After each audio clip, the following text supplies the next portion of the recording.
جهنمی که ترامپ برای خاورمیانه ترسیم کرد در آینه دید.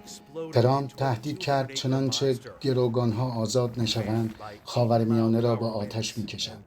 اما اکنون که حدود یک هفته به مراسم تحلیف ریاست جمهوری او باقی مانده، آتش و خاکستر قسمت‌های زیادی از کالیفرنیا را در خود فرو برده است. تصاویر منتشر شده از آتش‌سوزی‌های گسترده در لس آنجلس در ایالت کالیفرنیای آمریکا لحظه‌های هولناکی را به تصویر کشیده است. در ویدئوی منتشر شده از یکی از خیابان‌های این شهر، شعله‌ها و جرقه‌های آتش معلق در هوا در میان ساختمان‌ها و خودروهای سوخته لحظات آخر زمانی را تداعی می‌کند، در حالی که آتش‌سوزی‌ها همچنان ادامه دارند.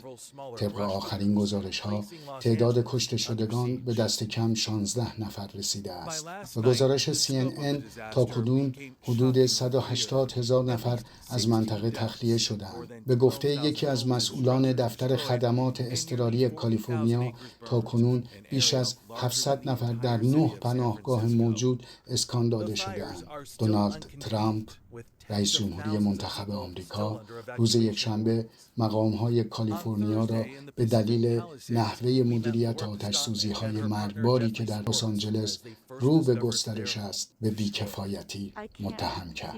شهرام شهری، آلمان، مانهایم.